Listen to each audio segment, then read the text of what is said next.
నమస్తే కళ్యాణ్. నమస్తే విజయ్ గారు. కావేరి అనే అమ్మాయి మనకు మెయిల్ చేసిందండి. వైఫ్ అండ్ హస్బెండ్ మధ్య ఇష్యూ. నాకు తీవ్రమైన అన్యాయం చేశాడు భర్త. ఇలాంటి అవమానం కానీ ఇలాంటి అన్యాయం కానీ నేను పుట్టిన తర్వాత ఇంతవరకు నేను పడలా. చిన్న చిన్న మనస్పర్ధలు భార్యాభర్తల మధ్య రావడం సహజం. సాధారణంగా గొడవలు కూడా మనం డీల్ చేసేవి, మనం మాట్లాడేవి ఎక్కువ కూడా వాటిలోనే ఉంటాయి.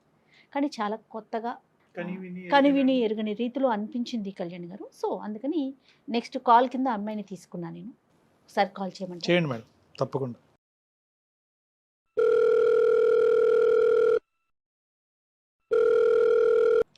హలో, నమస్తే అండి. నేను జయాని, కావేరి గారు మాట్లాడేది. అవును మ్యామ్, కావేరీనే మ్యామ్. నేను అందమైన జీవితం ప్రోగ్రామ్ నుంచి కాల్ చేస్తున్నానండి. Okay ma'am, thank you ma'am. Hi ma'am. Hello అండి, బాగున్నారా? బాగున్నాను మ్యామ్. ఓకే, డాక్టర్ కళ్యాణ్ చక్రవర్తి గారు ఉన్నారు. నమస్తే సార్. నమస్తే సార్. నమస్తే ఒకసారి కావేరి. మాట్లాడండి. ఏమ్మా కావేరి, ఏం చేస్తూ ఉంటారు, ఎక్కడున్నారు? సార్ నేను software engineer sir. IT. Okay, Hyderabad లోనే ఉన్నాను సార్. చెప్పండి అమ్మా, ఏంటి సమస్య? మ్యారేజ్ 8 months అవుతుంది సార్. 8 months. యాక్చువల్ గా మ్యారేజ్ నేను నా ప్రొఫైల్ ని మ్యాట్రిమోనీలో అప్లోడ్ చేయడం వల్ల నాకు వచ్చిన మ్యాచ్ మా హస్బెండ్. సో అతని పేరు విశ్వ సార్. అతను కూడా సాఫ్ట్వేర్ ఎంప్లాయ్ అన్నమాట. సంతోషం. అండ్ ఆర్ఫన్ అన్నమాట తను. ఆర్ఫన్ అంటే వెనక ముందు ఎవరు లేరు, తల్లిదండ్రులు ఎవరు లేరు? ఎవరు లేరు సార్. ఓకే. సో మా పేరెంట్స్ కూడా ఏమన్నారంటే ఎవరు లేరు కాబట్టి సో బేసిక్ గా ప్రాబ్లమ్స్ ఏం లేవు అన్నట్టుగా ఓకే చేసుకున్నాం. అతని ప్యాకేజ్ కూడా మంచిగా ఉంది. అందరం కలిసి హ్యాపీ ఫీల్ అయ్యి మ్యారేజ్ చేసుకున్నాం సార్. 3 months లో మా మ్యారేజ్ అయిపోయింది. పెద్దల సమక్షంలో చేసుకున్నారమ్మా? అంటే అందరినీ పిలిచి? అవును సార్, అవును సార్. Arranged marriage. కాదు, అరేంజ్డ్ మ్యారేజే, కానీ అందరు పెద్దలు వచ్చారుగా? మన సైడ్ వాళ్ళు అందరూ వచ్చారు. తనకి ఎవరు లేరు కాబట్టి తను ఒక్కడే వచ్చారు సార్. ఫ్రెండ్స్ కూడా ఎవరు రాలేదు. ఫ్రెండ్స్ కూడా రాలేదా? ఎవరు రాలే మ్యామ్. సో ఇంకా 8 months అవుతుంది సార్. బానే ఉన్నాము. బట్ రీసెంట్ గా నాకు 1 week బ్యాక్ మా ఫ్రెండ్ కాల్ చేసింది సార్. తనకు మంచి కంపెనీలో జాబ్ వచ్చింది. సో ఇంకా వేకెన్సీస్ ఉన్నాయి, నువ్వేమైనా ట్రై చేస్తావా, ప్యాకేజ్ బెటర్ ఉంది అని చేసింది. సో ఏంటి కంపెనీ అని అడిగేటప్పటికి అది మా హస్బెండ్ వర్క్ చేస్తున్న కంపెనీ అని తెలిసింది నాకు. ఓకే. సో ఇలా ఓకే, మా హస్బెండ్ కూడా అక్కడే వర్క్ చేస్తున్నారు కదా అంటే డీటెయిల్స్ అన్ని చెప్పిన తర్వాత అవునా ఓకే అంది. సో ప్రాజెక్ట్ వర్క్ మీద ఆయన ఎవ్రీ మంత్ చెన్నై వెళ్తూ ఉంటారు సార్. అదే విషయం తనతో షేర్ చేశాను అనమాట. ఇలా ఎవ్రీ మంత్ తను ప్రాజెక్ట్ పని మీద చెన్నై వెళ్తూ ఉంటారు, మీకు ప్రాజెక్ట్స్ ఎక్కువ అనుకుంటా కదా అని ఇట్లా డిస్కషన్ అయితే అట్లాంటి ప్రాజెక్ట్స్ ఏం లేవు, ఇక్కడ అంతా వర్క్ ఫ్రమ్ హోమే చేస్తున్నారు అందరూ. అండ్ వాళ్ళ స్ట్రీమ్ అయితే ఎక్స్ట్రీమ్లీ వర్క్ ఫ్రమ్ హోమ్ చేస్తున్నారు. సో ఎక్కడికి వెళ్ళే అవకాశమే లేదు అని చెప్పింది. తను చెప్పింది ఎంతవరకు కరెక్ట్ అంటారు? తను చెప్పింది కరెక్టా కాదా నేను వెంటనే డిక్లేర్ చేసుకోలేదు మ్యామ్. విన్నాను అంతే. తనకి కూడా ఇవన్నీ నేను ఎక్స్ప్లోర్ చేయలేదు. సో తర్వాత నేను through friends through background work చేసుకున్నాను అనమాట. అది నిజమా కాదా, ఎందుకంటే అతన్ని మనం డైరెక్ట్ బ్లేమ్ చేయలేం కదా మ్యామ్. సో ఫ్రెండ్స్ త్రూ కనుక్కుంటే అట్లాంటి నిజంగానే ఏం లేదని చెప్పారు. సో అసలు ఏం జరుగుతుంది, ఎందుకు వెళ్తున్నాడు చెన్నై అసలు కనుక్కుందాం అని చెప్పేసి నేను ఫ్రెండ్స్ త్రూ తన లొకేషన్ ఎక్కడున్నాడు ఏంటి అని కొంచెం వాళ్ళని రిక్వెస్ట్ చేసి తెలుసుకొని తన్ని వెళ్ళాను మ్యామ్ ఆ ప్లేస్ కి. ఓకే అండి, ఓకే. అక్కడికి వెళ్ళి చూసేటప్పటికి ma'am really I was shocked. నేను అసలు నా లైఫ్ లో ఇట్లా జరుగుతుంది అని నేను ఎక్స్పెక్ట్ కూడా చేయలేదు మ్యామ్. అక్కడ అతనికి ఆల్రెడీ మ్యారేజ్ అయిపోయింది. మ్యారేజ్ అయిపోయిందా? 1 year చిన్న బాబు కూడా ఉన్నాడు మ్యామ్. ఆ అమ్మాయితో ఎంతకాలం అయిందంటమ్మా పెళ్లి అయ్యి? ఫస్ట్ ఆమెతో 2 years అయిందంట సార్. 1 year బాబు ఉన్నాడు. ఆ అమ్మాయి ఎలా రియాక్ట్ అయింది నిన్ను అక్కడ చూసి? ఆ అమ్మాయి ఎదుర్కొంటానే నువ్వు వెళ్ళావా, లేదంటే ఆ అమ్మాయి లేకుండా ఇతను అడిగావా? తను కూడా ఇప్పుడు నా సిచ్యుయేషన్ అయితే అంది కూడా తనకి తెలియదు, ఎక్స్పెక్ట్ చేసి ఉండకపోవచ్చు, అసలు ఏం జరుగుతుందో తనకు అర్థమై ఉండకపోవచ్చు. ఐ మీన్ నేను గట్టిగా అరవడం తిట్టడం ఒక చెంప దెబ్బ అయితే వేసాను కోపం వచ్చి. ఒక దెబ్బ వేయగానే మీరెవరు, మీకు ఏం రైట్ ఉంది, ఎందుకు కొడుతున్నారు మా హస్బెండ్ అని అడిగింది. సో జరిగిందంతా చెప్పిన తర్వాత షీ వాజ్ ఇన్ షాక్. ఇలా జరిగిద్దని నేను అసలు ఎక్స్పెక్ట్ కూడా చేయలేదు ma'am. I can't digest. And నేను ఇప్పుడు ఈ సిచ్యుయేషన్ నుంచి ఎలా బయటకు రావాలి, ఎలా నెక్స్ట్ నా స్టెప్ ఏం తీసుకోవాలి, నా పేరెంట్స్ కి ఏం చెప్పాలి, సొసైటీలో నా పరిస్థితి ఏంటి అసలు నాకేం అర్థం కాలేదు మ్యామ్. అందుకే నేను మిమ్మల్ని అప్రోచ్ అవ్వాల్సి వచ్చింది. ఆ సిచ్యువేషన్ తర్వాత అతనితో మాట్లాడారా? మాట్లాడితే నా వల్ల నువ్వు ఎప్పుడు హర్ట్ అవ్వలేదు కదా, నిన్ను ఎప్పుడు ఇబ్బంది పెట్టలేదు కదా, హర్ట్ చేయటం అంటే? ఆ, నిన్ను బాగానే చూసుకున్నా కదా అంటున్నాడు మ్యామ్. ఎంతవరకు కరెక్ట్ మ్యామ్? నన్ను బాగా చూసుకున్నావు అనడానికి అసలు ఇక్కడ ఛాన్స్ ఉన్నా? ఐఎమ్ సెకండ్ వైఫ్ ఇప్పుడు. How can I digest that ma'am? అమ్మ కావేరి, సార్ చెప్పండి సార్. ఏం స్టెప్స్ తీసుకోవాలి అనేది ఎవరు చెప్తారమ్మా? ఇప్పుడు తీసుకోవాల్సిన స్టెప్స్ ఎప్పుడు తీసుకోవాలి? Before పెళ్లికి ముందు marriage కదా? తీసుకోవాలి. నువ్వు ఇప్పుడు పెళ్లి తర్వాత చేసినటువంటి ఎంక్వైరీల్లో ఒక 1% అయినా పెళ్లికి ముందు చేసుంటే కనుక ఏదో ఒక గుట్టు అయితే బయటకు వచ్చి ఉండేది. అమ్మా నాన్న లేరు, అంతవరకు అర్థమైంది. వెనక ముందు ఎవరు లేకపోవటం అనేది మాకు అర్థమైనా కూడా స్నేహితులు కూడా లేనటువంటి పెళ్ళి ఏంటమ్మా? అతని తరపు ఎవరూ రాకపోవటం ఏంటి? మీ తొందర ఏంటి అసలు? నాకు అర్థం కాలేదు. నువ్వు చదువుకున్నటువంటి అమ్మాయి ఏంటి, పెళ్ళి రేపో ఎల్లుండో జరగకపోతే ఏమైనా ఆకాశం నెత్తి మీద పడుతుందా? మిద్దిరికి నెత్తి మీద పడుతుంది? ఏమవుతుంది? ఏంటి ఆ తొందరపాటుతనం? నీకు ఎంక్వైరీ చేయాలన్న ఆలోచన సమయస్ఫూర్తి లేదు. మీ తల్లిదండ్రులు మాత్రం ఈ కొద్ది గొప్ప ఎంక్వైరీ చేయకూడదా? పేరెంట్స్ ఎంక్వైరీ చేయాలి కదా. మీకు కనిపించినటువంటి ఫిగర్ ఏంటంటే ఆ ఆరు అక్షరాల 6 నెంబర్స్ ఫిగర్ కనిపించింది మీకు. ఒకటి వెనకతల 00000 కనిపించింది. ప్యాకేజ్ అట్రాక్టివ్గా ఉంది కాబట్టి వెనక ముందు ఎవరు లేకపోతే కనుక అత్తమామల టార్చరు, కుటుంబం యొక్క శాడిజం ఉండదు అనేటటువంటి ఆలోచనతోనే వెళ్ళావు. కానీ అసలు ఒక మనిషికి ఎవరూ లేకుండా ఎందుకు ఉంటుంది అనేది ఆలోచించలేదమ్మా మీరు కానీ మీ తల్లిదండ్రులు కానీ. ఇక్కడ మీతో పాటు తల్లిదండ్రుల పాత్ర చాలా ఉంది కదండి కావేరి. అవును మ్యామ్. యాక్చువల్ గా ఏంటి నేను అమాయకత్వం? మమ్మీ వాళ్ళు తెలుసు కదా మ్యామ్, ఇప్పుడు ఆల్రెడీ ఇప్పుడున్న సొసైటీలో లవ్ మ్యారేజ్ జరుగుతున్నాయి, అన్ని ఎవరి ఇష్టమైనట్టు వాళ్ళు. కానీ వాళ్ళు ఏంటంటే నేను ప్రొఫైల్ సెలెక్ట్ చేసుకొని మంచిగా ఉన్నారని చెప్పేటప్పటికి వాళ్ళు ఓకే నిన్ను తనకి నమ్మారు, తెలుసు కదా నిన్ను అని blind గా పేరెంట్స్ నమ్మారు. కూడా నువ్వు నన్ను బ్లైండ్ గా నమ్మారు. కాదు కావేరి, ఎంత మెచ్యూర్డ్ గా మాట్లాడుతున్నారు మీరు. అంటే ఆర్ఫన్ అనేటప్పటికి జాలిపడి చేసుకున్నావమ్మా? సార్ నేను నిజంగా అతని ప్యాకేజ్ నాకు నథింగ్ సార్. ఎందుకంటే ఎలా అయినా నాకున్న ప్యాకేజ్ కూడా మంచిగానే ఉంది. కాకపోతే ఏంటంటే ఆర్ఫన్ అంటే నాకు నిజంగా అతనికి నేను నా ఫ్యామిలీ చాలా సపోర్ట్ ఉండాలి అండ్ మా ఫ్యామిలీలో ఒకటిలా కలిసిపోతాడు. సో తనకి నేను మంచి ఫ్యామిలీ ఇచ్చిందని అవుతాను అనుకున్నాను, కానీ ఏదో తన ప్యాకేజ్ చూసో తను ఇంకా నాకు ప్రాబ్లం ఉండదని నేను ఎప్పుడు అనుకోలేదు సార్. నువ్వు అనుకోలేదు, కానీ ఇందాక నువ్వు అన్నటువంటి మాటలు ఏంటంటే బాగుందమ్మా అని చెప్పి మీ అమ్మ నాన్న అని ప్యాకేజ్ కూడా బానే ఉంది కదా అనే మాట అన్నావు కాబట్టి నేను అంటే అంటున్నాను. అదే నాకు అర్థమైంది సార్. అది కూడా one of the point. As a parents గా వాళ్ళ కన్సర్న్ ఇంకా అలా అనుకుంటారు కదా, ఇంకా క్యారెక్టర్ అది అంటే నేనేదో చూస్ చేసుకున్నా ఓకే మంచి సో ఇక్కడ ఏంటంటే ఆర్ఫన్ అనే దాంట్లో అతనికి మంచి జీవితాన్ని ఇద్దాం అనే ఉద్దేశం అమ్మా, లేదంటే నీకు మంచి జీవితం లభిస్తుంది అనే ఉద్దేశం? అంటే అతనికి సంబంధించినటువంటి ప్రేమ అటు ఇటు పోకుండా మొత్తం అంతా నాకే వస్తుందనే ఆలోచన వల్ల చేసుకున్నావా?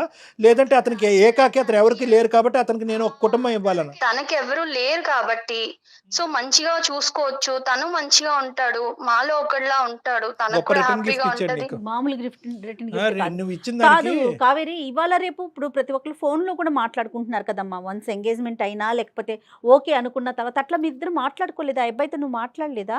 మాట్లాడాను మ్యామ్. ఇప్పుడైనా ఎక్కడ నాకు చెప్పలా? మా ఫ్రెండ్ కాల్ చేసే వరకు కూడా నాకు అసలు ఈ డౌట్ అనేది నాకు రాలా. ఎందుకంటే నన్ను తను అంతే మంచిగానే ఎక్కడ చూసుకున్నాడు. ఎక్స్ప్రెస్ చేయలే అతను? ఎక్కడా కూడా ఈవెన్ మా పేరెంట్స్ కైనా కూడా డౌట్ రాలా. అతను అంత మంచిగానే ఉన్నాడు. మా పేరెంట్స్ అయినా చాలా హ్యాపీ. ఎందుకంటే మనం ఆర్ఫన్ అని ఎంక్వైరీ చేసుకున్నా కూడా వాట్ ఎవర్ ఇట్ ఈస్ తను మంచోడు అన్న ఫీలింగే ఉంది. నాకు మా ఫ్రెండ్ కాల్ చేసే వరకు 1% డౌట్ కూడా రాలేదు మ్యామ్. నన్ను ఎందుకు ఇట్లా పెళ్లి చేసుకున్నావు అని నిలదీసినప్పుడు అతను ఏం చెప్తాడు? మిమ్మల్ని బాగా చూసుకోవటమేనా? అదే ఆన్సర్ చెప్తున్నాడు మ్యామ్. అందుకే నాకు అర్థం కావట్లా. ఇప్పుడు ఇద్దరిని నేను తన్ని కన్విన్స్ చేసుకుంటాను, మంచిగా ఉందాం అంటున్నాడు మ్యామ్. అది ఎంతవరకు 1+2 అడుగుతున్నాడు అతను చక్కగా. వాడు కన్విన్స్ ఏం కన్విన్స్ చేసుకుంటాడు. చేస్తాడు? ఎవరిని చేస్తాడు? వాడు ఏమైనా పెద్ద ఇది అనుకుంటున్నాడా? పోటుగాడా? అసలు సెకండ్ వైఫ్ అనే పదం కూడా లేదమ్మా అసలు వాస్తవానికి. ఏంటంటే ఎందుకంటే సెకండ్ అనేది ఉంటుంది, కానీ ఆ ఫిల్ ఇన్ ద బ్యాంక్ లో ఎవరికి ఏది కావాలంటే అది నింపేసుకోవచ్చు. నీ దురదృష్టం ఏంటంటే సెకండ్ ఆ బంధం ఏంటో తెలియదు. ఇప్పుడు ఆ పరిస్థితిలో నువ్వు ఉన్నావు. సో కాబట్టి ఆ వైఫ్ అనే పదం కూడా కాదు అతను చేసినటువంటిది. ఎందుకు చూసే ప్రేక్షకులకి చాలా మందికి అర్థమై ఉంటుంది. ఇక్కడ నాకంటే లాయర్ గారు ఉంటే బాగుంటుంది. వాస్తవానికి అది చట్టరీత్యా నేరం. అతను చేసినటువంటి పని చట్టరీత్యా నేరం. లీగల్ గా కూడా నేను ఎక్కడ క్వశ్చన్ చేయడానికి కూడా నాకు అవకాశం లేదు. ఇప్పుడు మీరు అన్నట్టే రేపు లాయర్ కూడా అనొచ్చు, అమ్మా ఎంక్వైరీ చేయకుండా నువ్వు ఎందుకు ఈ స్టెప్ తీసుకున్నావు, ఎందుకు యాక్సెప్ట్ చేశారని. లేదు పెళ్లి చేసుకున్నారు, అంతమంది సమక్షంలో పెళ్లి చేసుకున్నారు, యూ హావ్ బీన్ చీటెడ్ అమ్మా. So that is very clear cut, నువ్వు చీట్ చేయబడ్డావు.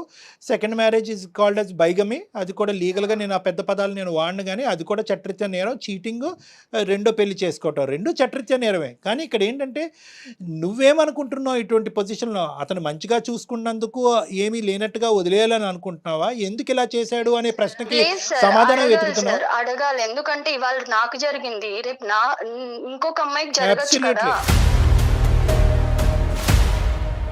ఆర్ఫన్ అనే ట్యాగ్ తో ఎంతమందిని మోసం చేశాడో మనకి. మీరేం ఎక్స్పెక్ట్ చేస్తున్నారండి మాకు మెయిల్ చేయడానికి అందమైన జీవితానికి? నాకు అతనితో ఉండాలని కాదు మ్యామ్, కానీ అతనికి రియలైజేషన్ రావాలి. అండ్ ఇంకొకసారి ఇంకొక అమ్మాయి లైఫ్ తో గానీ, ఇప్పుడున్న అమ్మాయి వాళ్ళ ఫస్ట్ వైఫ్ అది తను మ్యారేజ్ చేసుకున్న అమ్మాయి, తనకి మళ్ళీ ఇలాంటి ప్రాబ్లం రావద్దు సార్. సో మీరు డిసైడ్ అయిపోయారు అతని నుంచి దూరంగా ఉండటానికి? ఉండాలని అనుకుంటున్నాను మ్యామ్. సో ఒకటే కదమ్మా, ఒకటే డోర్ ఓపెన్ చేస్తావు, ఏంటంటే నా స్థానం 10లో చేయండి, నాకు నా భర్త కావాలి అనేటువంటిది లేదు. ఓన్లీ థింగ్ ఏంటంటే నేను మోసపోయాను, అలాగే వేరే ఆడపిల్ల మోసపోకూడదు, నేను వెచ్చలపెట్టి తన అందమైన జీవితం ద్వారా కట్ చేయండి అని రిక్వెస్ట్ చేయాలి. అండ్ ఇలాంటి నాలాగా ఆర్ఫన్ కదా మంచి చేద్దామని తలకి తగిలించుకునే వాళ్ళు చాలా మంది ఉండొచ్చు. సో అలాంటి వాళ్ళందరికీ మన అందమైన జీవితం ప్రోగ్రామ్ నుంచి ఒక రియలైజేషన్ రావాలి. ఏ స్టెప్ తీసుకున్నా వాళ్ళు ఇలాంటి లైఫ్ లో గుర్తు పెట్టుకోవాలి సార్. అదొకటే నాకు మీరు చేసే ఫేవర్. నీ రీజన్ చాలా హ్యాపీగా ఉందమ్మా, ఎందుకంటే జనరల్గా ఈ రీజన్ రాదు. సార్ నేను మోసపోయాను, నేను అన్యాయం అయిపోయాను, నా జీవితం ఎలా అయిపోయింది, ఏదో విధంగా ఏదో విధంగా కట్టే కొట్టే తెచ్చి మా భర్తను నాకు అప్పచెప్పండి, అవతల ఆడదు ఎలా పోయినా పర్లేదు అనే భాష మేము ఎక్కువ వింటా ఉంటాం. కానీ ఈ రోజు నువ్వేంటంటే సమాజం గురించి ఆలోచిస్తూ, దేశం గురించి ఆలోచిస్తూ ముందుకు వచ్చావు కదమ్మా. రియల్లీ గ్రేట్ అమ్మా, రియల్లీ గ్రేట్. సార్ 8 months లో దేవుడు ఎందుకు నాకు ఇలాంటి సిచ్యుయేషన్ తెచ్చాడు. ఇంకో 1-2 years అంటే నేను కూడా ఒక బేబీతో మళ్ళీ అప్పుడు నిజంగానే ఇలా అడిగేదాన్నేమో, సార్ ఏదో ఒకటి చేయండి అని. బట్ రియల్లీ గాడ్స్ సేక్ నేను ఇప్పుడు కొంచెం సేఫ్ జోన్ లో ఉన్నా. సో అలాగే ఇంకెవరు సఫర్ అవ్వద్దు సార్. ఇక్కడ ఏమన్నా ఒక పాజిటివ్ యాంగిల్ ఉందంటే కనుక నువ్వు ఇంకా కన్సీవ్ అవ్వకపోవటం, గర్భవతి కాకపోవటం అనేది ఒక పాజిటివ్ యాంగిల్ అమ్మా నిజంగా. ఎందుకంటే ఈ రోజు నీ మనస్సాక్షికి నువ్వు సమాధానం చెప్పుకోవాలి, రేపొద్దున పుట్టబోయే బిడ్డకి సమాధానం చెప్పుకునే దురదృష్టకరమైన పరిస్థితి రాలేదు. హ్యాపీ, అతను దొరుకుతాడమ్మా మనకి ఇప్పుడు. సార్ నేను కాన్ఫరెన్స్ పెడతాను సార్, మంచిగా ఫుల్ మీల్స్ పెడదాం. The person you are speaking with has put your call on hold. Hello విశ్వ. హలో చెప్పు. నేను అందమైన జీవితం ప్రోగ్రామ్ మ్యామ్ వాళ్ళ దగ్గర నా ప్రాబ్లం తీసుకెళ్లాను. నువ్వు ఇప్పుడు అక్కడికి ఎందుకు వెళ్ళావు? మరి ఎక్కడికి వెళ్ళాలి? నువ్వు చేసిన గొప్ప పనికి నేను ఎక్కడికి వెళ్ళాలో చెప్తే పోనీ అక్కడికే వెళ్తా. ఏదన్నా ఉంటే ఇంట్లో చూసుకోవాలి, కానీ బయట రోడ్డు మీదకి ఎందుకు ఎక్కావు? అంటే నా ఇజ్జత్ తీసేస్తావా రోడ్డు మీదకి వెళ్ళి? ఇజ్జత్ ఉందని నువ్వు అనుకుంటే నీ ఇష్టం, లేదు సార్ తో మాట్లాడితే సార్ ఎంత ఇజ్జత్ ఉందో చెప్తారు నీకు. ఏదన్నా ఉంటే నువ్వు నాతో మాట్లాడాలి, ఇంట్లో చూసుకోవాలి తప్ప నువ్వు రోడ్డు మీదకి ఎక్కేసి ఛానల్స్ లో కూర్చుంటాను అందమైన జీవితం అది ఏంటి నువ్వు? విశ్వ నమస్తే నాన్న. నమస్తే సార్. నాకు ఆ సంస్కారం ఉంది కాబట్టి నమస్కారం పెట్టాను. నువ్వేంటంటే ఇంకా మా అందమైన జీవితం దగ్గర నుంచి ఫోన్ కాల్ వస్తేనే ఎందుకు బజార్కి ఇచ్చావు అని అంటున్నావు. సంతోషం, పోలీస్ స్టేషన్ నుంచి ఫోన్ రాలే. పోలీస్ స్టేషన్ నుంచి నీకు ఫోన్ రావాలా అక్కర్లేదా? అసలు పోలీస్ స్టేషన్ కి వెళ్ళాల్సిన ఊరికి నేను అడుగుతున్నా, ఇటువంటి పరిస్థితుల్లో బాగా చదువుకున్నావు కదా, ఎన్నో డిగ్రీలు, ఎంతో పెద్ద కంపెనీలో పనిచేస్తున్నావు కదా, ఇటువంటి పరిస్థితుల్లో పోలీస్ స్టేషన్ నుంచి ఫోన్ రావడానికి అవకాశం ఉందా లేదా అని అడుగుతున్నాను నేను. ఇప్పుడు పోలీస్ స్టేషన్ లో కేసు పెట్టేసి పెట్టలే తప్పు నేనేం చేశాను? చేశాను అంటున్నాడు అతను. Right, okay. అయితే నీకు అసలు ఏమీ తెలియదు కాబట్టి ఆ అమ్మాయి ఏమని చెప్పిందంటే, నీ యొక్క సెకండ్ అమ్మాయి, ఆ అమ్మాయిని భార్య అంటామా ఏమంటామా, నువ్వేమనుకుని ఆ అమ్మాయిని చేసుకున్నావు అనేది నాకు తెలియదు. కానీ నాది నీ దగ్గర నుంచి ఒకటే ప్రశ్న, ఎందుకు నీకు ఇంత ఒక్కళ్ళు సరిపోరా, ఇద్దరు ఎందుకు నీకు? ఒకళ్ళు సరిపోరా అంటే అది అనుకోకుండా జరిగిందండి. అది ఏమనుకున్నా ఏమనుకోకుండా ఒక అమ్మాయిని పెళ్లి చేసుకోవటం అనుకోకుండా జరుగుతుందా? ఆ అమ్మాయి చెప్పినట్టు ఫస్ట్ మ్యారేజ్ అయిందండి. తను నా వైఫ్ వచ్చేసి చెన్నైలో వర్క్ చేస్తూ ఉంటుంది, హైదరాబాద్ లో వర్క్ చేస్తున్నాను. తను ఎప్పుడు ఇక్కడికి రాలేదు. సో నా ప్యాకేజ్ ఇక్కడ బాగుంది, ఇక్కడికి రమ్మని తనని చాలానే అడిగాను, తను రాలేదు. తను దగ్గరికి నేను వెళ్దామంటే నాకు అవ్వలేదు. సో తను రాకపోయేసరికి నేను ఫన్ గా ప్రొఫైల్ పెట్టాను మ్యాట్రిమోనీలో. కదే మళ్ళీ చెప్పాలి నువ్వు, మాకు చిన్న కన్ఫ్యూజన్, మాకు అంత నాలెడ్జ్ లేదు. నార్మల్గా ప్రొఫైల్ పెట్టమైందయ్యా, నార్మల్ Fun గా. కావాలంటే నార్మల్గా పెట్టడం అంటే ఏంటి? దీనిలో ఆడపిల్లల జీవితాలతో ఆడుకోవాలని కాదండి, మరి మేము జస్ట్ అదే. ఏదో క్యాజువల్ గా నేను పెట్టంగానే తిను వీళ్ళ ఫ్యామిలీ వాళ్ళందరూ కనెక్ట్ అయ్యారు. కాదు సార్, మనం పర్సనల్ గా అబ్బాయిలుగా ఒకటి మాట్లాడుకుందాం సార్. అబ్బాయిలా నన్ను ఎందుకు వాళ్ళని కలుపుతారు బాబు వదిలేయండి. అందులో? ఆ? ఆగండి సార్ నన్ను కలపద్దు, నీ గొడవ ఏదో చెప్పు, నన్ను ఇన్వాల్వ్ చేయొద్దు. నీ గొడవ ఏంటి, నీ బాధ ఏంటి చెప్పు, నువ్వు ఎందుకు ఈ నాటకం ఆడేవని చెప్పు. ఇప్పుడు ఏంటంటే తెలుసా, ఎక్కడితో కాన్ఫరెన్స్ కాల్ ఆగదు, ఆ అమ్మాయి తల్లిదండ్రులకు కూడా కాన్ఫరెన్స్ కాల్ కలుపుతాం, వాళ్ళు పోలీస్ స్టేషన్ కలుపుతారు. నువ్వు చెప్పు ఇప్పుడు ఏంటో, ఏం చెప్పాలనుకుంటున్నావు? నా ఫస్ట్ వైఫ్ చెన్నైలో ఉండడం వల్ల కొంచెం ఫిజికల్ నీడ్స్ వల్ల తన దగ్గరికి రాలేదు. దాని వల్ల నేను ఏం ఇక్కడ సఫర్ మాట్లాడుతున్నావు? అయ్యేవాడిని. దాంతో నేను ఏదో క్యాజువల్ గా మ్యాట్రిమోన్ లో పెట్టేసరికి తిను కనెక్ట్ అయింది. పెళ్లి చేసుకున్నాను, అందే ఇద్దరిని హ్యాపీగానే చూసుకుంటున్నాను. తన దగ్గర ఉంటున్నాను, తిన దగ్గర ఉంటున్నాను. నువ్వు చూసుకోకపోతే వాళ్ళు హ్యాపీగా ఉండరా? నువ్వేమన్నా పెంచి పోషిస్తున్నావు, నీ శాలరీ మీద వాళ్ళు బతుకుతున్నారా? నువ్వు చూసేది ఏంటి? సార్ ఇక్కడ శాలరీ ఒకటే ఇంపార్టెంట్ కాదు సార్, డబ్బులు అనేది ఇంపార్టెంట్ కాదు. మనిషికి చాలా అవసరాలు ఉంటాయి, తోడు ఉంటాయి, చాలా ఉంటాయి. కాదు, రెండు పెళ్లి చేసుకుంటే తప్పు, సమాజం అంగీకరించదు, చట్టరీత్యా నేరం, దానికి 7 సంవత్సరాలు జైలు శిక్ష పడుతుంది. నాకే బోటాబోటి నాలెడ్జ్, ఇది తెలుసా నీకు? ఇవన్నీ తెలిసినా కూడా కొన్ని ఒక టైంలో అయిపోయింది మ్యారేజ్. ఇప్పుడు అయిపోయిన తర్వాత కూడా నేను తనని యాక్సెప్ట్ చేసుకొని తనని బాగానే చూసుకుంటున్నాను నేను. సో అయిపోయింది కాబట్టి ఆ కథను అక్కడ మూసేద్దాం, ఇంకా అనుభవించడం ఒకటే కార్యక్రమం అంటావా? నిజంగా ఆర్ఫన్ నేను అది అడగని కళ్యాణ్ గారు, అసలు నాకు అదొక డౌట్ వస్తుంది. అనుకుంటే వాళ్ళని ఎందుకు సార్ నేను బాగా చూసుకుంటాను. నువ్వు అనాథవా? నేను అన్నదని కాదండి, నీకు ఫ్యామిలీ ఉంది, ఉంది, మీకు అమ్మా నాన్న ఉన్నారు. ఏం బతుకయ్యా, ఉండగా తల్లిదండ్రులు చంపుకునేటటువంటి నువ్వేం మనిషి అయ్యా? అది నేను ఏదో ఫన్ గా క్యాజువల్ గా చేసిన దానికి ఫన్ నేను క్యాజువల్ తర్వాత తగలయ్యా? accept చేసి- నీకు బుర్రందా, కాదు సార్. లేదంటే ఏమైనా కరెంట్ షాక్ పెట్టాలి నీకు? అంతగానే తప్పేం చేశాను సార్? మీరు తెచ్చిపోయి మాట్లాడుతున్నారు. ఏం తప్పు చేశాను నేను? ఇద్దరిని పెళ్లి చేసుకున్నా అన్నప్పుడు మ్యాట్రిమోనీలో నువ్వు అక్కడ బ్రాకెట్ లో పెట్టాల్సింది ఏమని?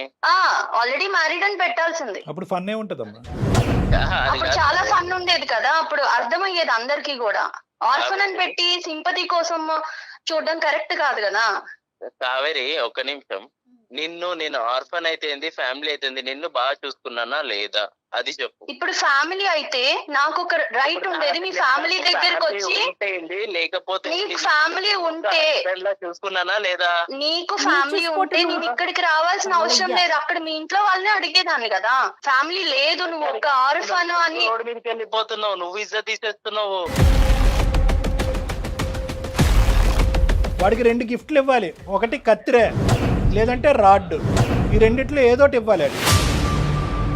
వెళ్తా, పోలీస్ స్టేషన్ కి వెళ్తా, ఖచ్చితంగా వెళ్తా. నువ్వు చేసిన గొప్ప పని తెలిస్తే ఇంకా నాలాగా ఎవరు సఫర్ అవ్వకూడదని వెళ్తా. ఎక్కడి దాకా వెళ్తా. ఏం మాట్లాడుతున్నావు నువ్వు? పిచ్చా, నాకు పిచ్చా. అంటున్నావేంటే? ఏమంటున్నావు? నువ్వు మర్యాద ఇచ్చి మాట్లాడాలి. ఓకే, ఇక్కడ నువ్వు లూప్ లైన్లో ఉన్నావు, తొందరలోనే నువ్వు జైల్లోకి వెళ్ళబోతున్నావు. ఆ అమ్మాయి చేత ఏవైతే కేసులు పెట్టించాలో దగ్గరుండి ఒక అడ్వకేట్ హెల్ప్తో మేము కేసులు పెట్టిస్తాము.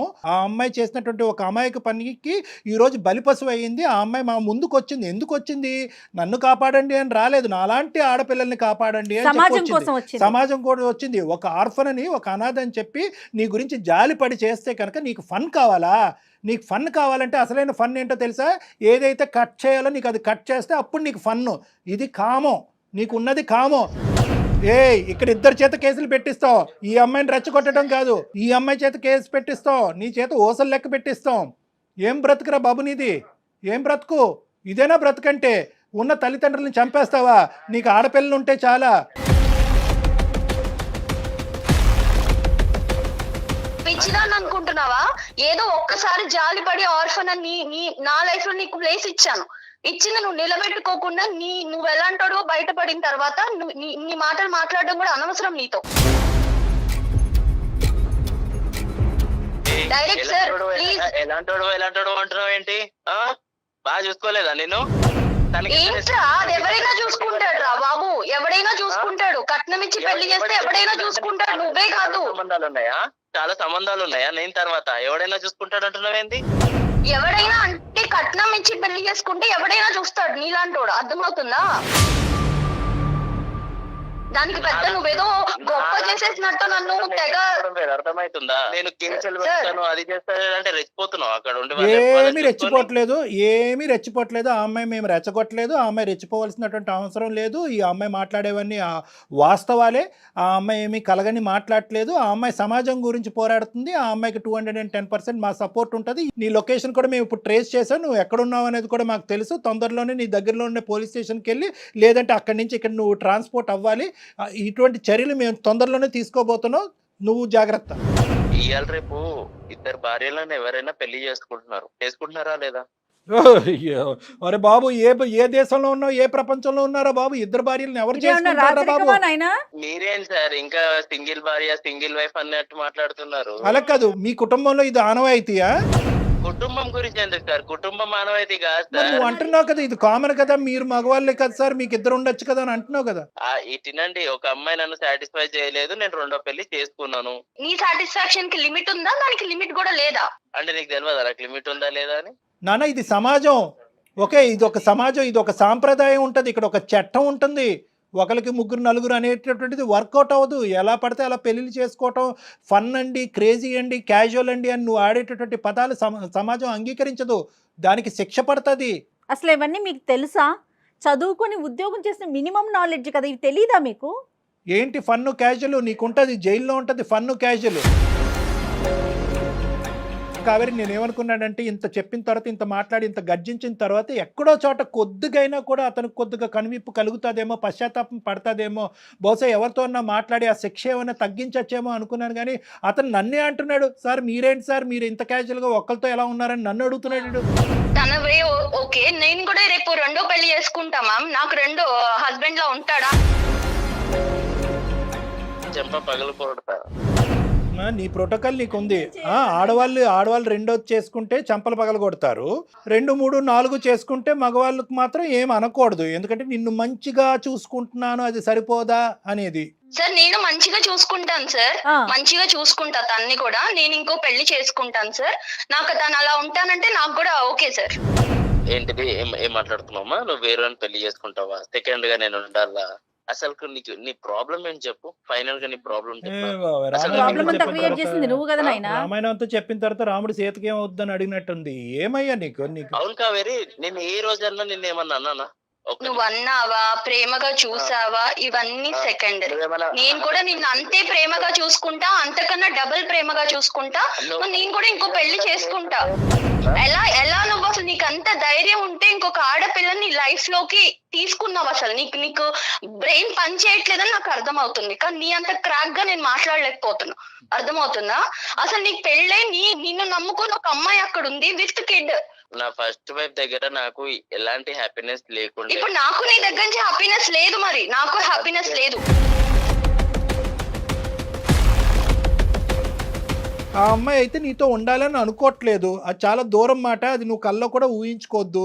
కేసులు ఏ విధంగా పెడతాది, ఏ విధంగా ఈ అమ్మాయి ముందుకు తీసుకెళ్తుంది అనేటటువంటిది అది మా చేతుల్లో లేదు. ఆ అమ్మాయి కోరుకుంటే దానికి మేము సహాయపడగలం, ఆ అమ్మాయికి కావాల్సినటువంటి దారి చూపెట్టగలం. నాకు కావేరి అంటే ఇష్టం సార్. అలానే నా ఫస్ట్ వైఫ్ ఇష్టం లేదనంటే తను కూడా ఇష్టమే. ఇద్దరు వీళ్ళిద్దరిని హ్యాపీగా చూసుకోగలుగుతాను సార్. నువ్వు ఎంతమందినా చూసుకుంటావు, అది కాదు లెక్క. వీళ్ళిద్దరు నిన్నే యాక్సెప్ట్ చేస్తున్నారా లేదా అనేది. బాల్ నీ కోర్టులో లేదు, బాల్ నీ కోర్టులో లేదు, బాల్ వాళ్ళ కోర్టులో ఉంది. ఈ అమ్మాయికి ఇప్పుడు ఏం బరువు లేదు, బాధ్యత లేదు. తూతూ మంత్రంగా ఒక పెళ్లి జరిగింది. ఆ పెళ్లి తెంచుకోవటం పెద్ద విషయం కాదు. ఎందుకంటే జీవితాంతం నీలాంటి మోసగాడితో ఈ అమ్మాయి జీవించాలని అనుకోవట్లేదు. నెంబర్ 1. నెంబర్ 2 ఏంటంటే కనుక అసలైన కథ ఎప్పుడు వినిపిస్తుందో తెలుసా? ఎప్పుడైతే కావేరి వెళ్ళి మమ్మల్ని కాదు వాళ్ళ ఫ్యామిలీ మెంబర్స్ని కూడా దీంట్లో ఇంక్లూడ్ చేస్తుందో అప్పుడు నీకు సీన్ సితారవుతుంది. వద్దు, మనలోనే గుట్టుగా ఉంచేద్దాం, ఇక్కడే కాపాడేసేయండి సార్. గుట్టుగా ఉంచేసుకోండి, మీ బాధను మీరు కడుపులో పెట్టేసుకోండి, మా ఇష్యూ మేము కడుపులో పెట్టుకుని ఇక్కడికి తేల్చేసి కావేరి బంగారు తల్లి బాగా చూసుకుంటున్నాడు కదా, నీకు ఏదో ఫ్రీడమ్ ఇచ్చాడంట కదా, ఆ ఫ్రీడమ్తో పాటు నువ్వు సుఖపడి అలా ఉండిపోమ్మా అని చెప్పమంటావా? నేనేం చేయలేనురా బాబు, నేను చంపేద్దురా బాబు, నేనేం చేయలేనురా. రే అర్థం చేసుకో, నేను చేయగలిగేది ఏమీ లేదు. నీ గొంత నువ్వు తవ్వుకున్నావు, నీ ఎంత హైటో నాకు తెలియదు కానీ దానికి ఒక 2 అడుగులు ఎక్కువే తవ్వావు నీ గొంత. అందులో ఇప్పుడు పడ్డావు. ఇప్పుడు మేమందరం మట్టిపోసి కప్పటం తప్ప ఏమీ చేయలేము. ఒక మ్యాట్రిమోన్లో ఆర్ఫన్ కింద పెట్టినటువంటి నువ్వు చాలా మందిని క్యాచ్ చేసి ఉంటావు. ఇదేదో 6 నెలలు బట్టో 5 నెలలు బట్టో జరిగినటువంటి వ్యవహారం కాదు. ఊరికో ఒక అమ్మాయిని నువ్వు పెళ్లి చేసుకుని ఆల్రెడీ ఎక్కడ గుట్టు అక్కడ కప్పెట్టుంటావు. సార్ అలా చేయలేదు సార్, నాకు ఉన్నది ఇద్దరే సార్. ఏంట్రా టోన్ మారిపోయింది, టోన్ సాఫ్ట్ అయిందేంటి? అమ్మ కావేరి, నువ్వేం స్టెప్స్ తీసుకోవాలనుకుంటున్నావు చెప్పమ్మా, దాన్ని బట్టి మేము కూడా నీతో పాటు సపోర్టివ్ గా ఉంటాం. 100% సుమన్ టీవీ ఉంటుంది మీకు. లేదు సార్, పోలీస్ స్టేషన్ లో కంప్లైంట్ ఇద్దాం అనుకుంటున్నాను sir. Exactly. Sir police station ఎందుకంటే మనం ఇంతసేపు మాట్లాడితే ఇప్పుడు సాఫ్ట్ గా మాట్లాడుతున్నాడు. అంతకు ముందు తన వే ఆఫ్ టాకింగ్ ఎట్లుందో మీరు చూసారు. అవును అవును. సో తన్ని మనం నమ్మటానికి లేదు మ్యామ్. అవును ఎగ్జాక్ట్లీ. నమ్మటానికి లేదు, 110% నమ్మటానికి లేదు. ఓకే బాబు, అది అమ్మాయి డెసిషన్. ఎలాంటి యాక్షన్స్ తీసుకుంటే తను బయట తిరగకుండా ఉంటాడో అన్ని యాక్షన్స్ తీసుకుంది సార్. నేను ఎక్కడికి రమ్మంటే అక్కడికి వస్తాను. నా లైఫ్ ఖరాబ్ చేయకండి సార్. నేనేం ఖరాబ్ చేశాను? నువ్వే ఖరాబ్ చేసుకున్నావు. నువ్వు పైనుంచి కింద వరకు బ్లాక్ పెయింట్ వేసుకున్నావు. మేమేం ఖరాబ్ చేసాం చండాలం కానీ? మేం చేసాం అంటున్నావు. పోలీస్ స్టేషన్కి వద్దు, పోలీస్ స్టేషన్ కళ్యాణ మండపం బుక్ చేయాలా నీకు? పోలీస్ స్టేషన్ కాకపోతే ఆ టైంలో అలా జరిగిపోయింది సార్. అదే ఈ టైంలో ఇలా జరుగుతుంది చూడండి. ఇప్పుడు బాబు ఏది మా చేతుల్లో లేదు. ఆ అమ్మాయికి కనువిప్పు కలిగింది, ఆ అమ్మాయి తీసుకునే స్టెప్స్కి మేము సపోర్ట్ చేస్తున్నాము. అర్థమైందా? ఇంకేది ఉన్నా కూడా లీగల్గా మాట్లాడుకోవాల్సినటువంటి అవసరం ఉంది. మేము అడ్వకేట్ని కూడా అప్రోచ్ అవుతాం, అడ్వకేట్ కూడా ఇందులో ఇన్వాల్వ్ అవుతారు. తర్వాత సంగతి తర్వాత చూసుకుందాం. ఒక ఆడపిల్లకి అన్యాయం జరిగితే ఎట్టి పరిస్థితిలో మౌనంగా మాత్రం ఉండదండి సుమన్ టీవీ అండ్ కళ్యాణ్ గారు కూడా. డెఫినెట్గా ఆ అమ్మాయి ప్రజల కోసం, అందరి కోసం ముందుకొచ్చింది, ఆడపిల్లలందరి కోసం ముందుకొచ్చింది. డెఫినెట్గా నీకు మేము 100% సపోర్ట్ చేస్తాము. ఏం చేద్దామో ఒకసారి మాట్లాడుకుందాం. తప్పకుండా అమ్మ, నువ్వు నీ పేరెంట్స్ని ఇమీడియట్గా ఇన్వాల్వ్ చేయాలి. ఎందుకంటే ఇప్పటివరకు నువ్వు ఇన్వాల్వ్ చేయలేనట్టు మాకు అర్థమవుతుంది. పేరెంట్స్ని ఇన్వాల్వ్ చేయాలి, ఎందుకంటే వాళ్ళ యొక్క సపోర్ట్ కావాలి రానున్న రోజుల్లో. ఎందుకంటే ఇలా ఒకసారి హార్డ్గా ఒకసారి సాఫ్ట్గా మాట్లాడినటువంటి మనిషి ఈ రోజు నువ్వేదో స్టెప్ తీసుకోబోతున్నావు అని చెప్పి మళ్ళీ హార్డ్ అవుతే కనుక అది సమస్యాత్మకంగా మారుతుంది. అది ఏమైనా క్రిమినల్. Hello sir. ఏమయ్యా సార్, ఇది మీ ప్రోగ్రామ్ వల్ల చాలా మందికి లైఫ్ ఇచ్చారు. నా లైఫ్ ఎందుకు సార్ ఇలా ఖరాబ్ చేస్తున్నారు? అంటే ఆ లైఫ్ తీసేసి నీకు లైఫ్ ఇచ్చేయాలన్నమాట. ఇదే నీ ఎజెండా. నేనేమనయ్యా నీకు లైఫ్? అది కాదు సార్, తనని బాగా చూసుకుంటాను, నేను ఇద్దరిని బాగా చూసుకుంటున్నాను. ఓకే, నిన్ను చూసుకో, చేతులు దాటింది. నీ జీవితం కాస్త వేరే వాళ్ళ చేతుల్లో ఉంది, వాళ్ళు లెక్క తేల్చుకొని నీ భవిష్యత్తు ఏంటో ఆలోచించుకోండి అంతే. ఓకేనా? బాయ్ నాన్న, ఆల్ ద బెస్ట్, జాగ్రత్త. ఓకే కావేరి. ఓకే, ఇంకొక విషయం కూడా మనం డిస్కస్ చేయాలండి. ముఖ్యంగా ఆడపిల్లలే, వెనక ముందు ఎవరు ఉండొద్దు, ఓన్లీ అబ్బాయి ఒక్కడే ఉండాలి, ఏ బాధరాబందీ ఉండకూడదు, అప్పుడే మేము హ్యాపీగా ఉంటామన్న ఫీలింగ్ ఆడపిల్లలకి తల్లిదండ్రులకి. అది కూడా ఒక కారణమేమో కదంటారా? ఇంత తెలివైన అమ్మాయి మనం ఎక్కడ ఈ అమ్మాయి బుట్లో పడిందని మనం అందరం అనుకుంటున్నాం కదా. అన్నిటికంటే విచిత్రమైన ఆశ్చర్యం ఏంటంటే కనుక గుడ్డిగా నమ్మేటటువంటి తల్లిదండ్రులు. కరెక్టే, చదువు విషయంలో నమ్మారు, కాలేజ్ విషయంలో నమ్మారు, కెరియర్ విషయంలో నమ్మారు, క్యారెక్టర్ విషయంలో నమ్మారు. ఒక సమాజంలోకి వెళ్తుంటే కనుక ఒక పెళ్ళి అనేటటువంటిది జీవితంలోనే అతి పెద్ద అంశం. అక్కడ అనుభవం అనేది ఇంపార్టెంట్. అంతే కదండి, అనుభవం అనేది ఇంపార్టెంట్. ఆ తల్లిదండ్రులకు ఉన్నటువంటి అనుభవాన్ని నమ్మాలి. కానీ ఈ అమ్మాయి యొక్క ఆలోచనని కొద్దిగా సెకండరీగా తీసుకుని ఉంటే బాగుండేది. ఇప్పుడు ఈ పిల్ల చిన్న పిల్ల కదా, మనకు అనుభవం ఉంది కదా అని ఒక ఆలోచన ఉన్నట్లయితే కొంతైనా ఎంక్వైరీ జరిగేదేమో కదండి. అంతేనా? ఇప్పుడు ఏంటంటే ఈ అమ్మాయి పాపం ఏంటంటే నాకేదో సింగిల్గా ఉంటే కనుక మొత్తం ప్రేమ నాకే వస్తుంది, అటు ఇటు టార్చర్ ఉండదు అనే యాంగిల్లో ఈ అమ్మాయి వెళ్ళలేదు. ఈ అమ్మాయి కేవలం ఏంటంటే ఆర్ఫన్ అనేటటువంటి జాలితో, జీవితం లేని కుటుంబం లేనటువంటి ఒక మంచి అబ్బాయికి ఒక కుటుంబాన్ని ఇద్దామనే ఉద్దేశంతో వెళ్ళింది. కానీ మీరు అనేటటువంటి మాత్రం ప్రేక్షకుల్లో చాలామంది, ప్రత్యేకంగా ఆడపిల్లలు కుటుంబాలు చాలా గుర్తుపెట్టుకోవాలి. ఆడపడుచులు ఎందరో వస్తారు, అన్నదమ్ములు ఎంతమంది ఉన్నాయి, ఆస్తులు ఏ విధంగా పంపకాలు జరుగుతాయి, 10 మంది ఉంటే కనుక 10 భాగాలు అవుతాయి, 10 దిక్కులు నరకం వస్తుంది, నేను నా భర్తే ఉండాలి అనుకునేటటువంటి ఆడపిల్లలకి బహుశా ఇది ఏంటంటే ఇది ఒక గుణపాఠం. ఎందుకంటే కనుక ఒంటరిగా వచ్చేటటువంటి వాడు ఆ ఒంటరితనంతో పాటు ఏమేమి తీసుకొస్తాడు అనేటటువంటిది గుర్తుపెట్టుకోవాలి. ఎందుకంటే అతను ఎంత కుటుంబం లేదు అంటే కనుక ఆ కుటుంబం లేకపోవటం అనేది ఎంత వాస్తవమో, మీకు సపోర్ట్ లేదు అనేది కూడా, సమస్యలు వస్తే కనుక మీకు సపోర్ట్ లేదు అనేది కూడా అంతే గుర్తుపెట్టుకోవాలి. కాబట్టి ఎప్పుడైతే కనుక ఒక పెద్ద కుటుంబంతో పాటు పెద్ద సంతోషం వస్తుందనే ఆలోచనతో ఉండాలి. కాబట్టి ఎవరూ లేకుండా ఉండాలి, ఏకాకి అయ్యి ఉండాలి, వెనక ముందు ఉండకూడదు అనే ఆలోచనతో బహుశా ఈ అమ్మాయిలాగా మీరందరూ కూడా బుట్టలో కాలేయొద్దు. కాబట్టి జాగ్రత్తగా ఉండండి. ఇటువంటి మ్యాట్రిమోనీలోంచి వచ్చేటటువంటి ఫ్యాక్ట్స్ అన్నీ కూడా ఫ్యాక్ట్స్. అది చాలా గొప్ప మ్యాట్రిమోనీ, దానికి చాలా పేరుందని మ్యాట్రిమోనీ, దానికి ఎన్నో రివ్యూస్ ఉన్నాయని చెప్పి బ్లైండ్గా మీరు వెళ్ళొద్దు. ఎంత మ్యాట్రిమోనీలో వచ్చినా కూడా మీరు చేయవలసినటువంటి ఎంక్వైరీస్ మీరు చేసుకోవాలి. ఆ ఎంక్వైరీస్ ద్వారా 100% ఫ్యాక్ట్స్ రాకపోవచ్చేమో, కానీ కొద్దో గొప్ప తెలిస్తే కనుక దాన్ని బట్టి మీరు లీడ్స్ తీసుకుని ఆ 1% డౌట్ ఉన్నా కూడా విత్డ్రా అవడానికి అవకాశం ఉంటుంది. రైట్ అండి. నమస్తే కళ్యాణ్. సికింద్రాబాద్ లోని doctor Narayana college of hotel management లో 100% జాబ్ గ్యారంటీ. 966365 365. సుమన్ టీవీలో మీ పర్సనల్ అండ్ బిజినెస్ ప్రమోషన్స్ కోసం కింది నెంబర్ కి కాంటాక్ట్ చేయండి.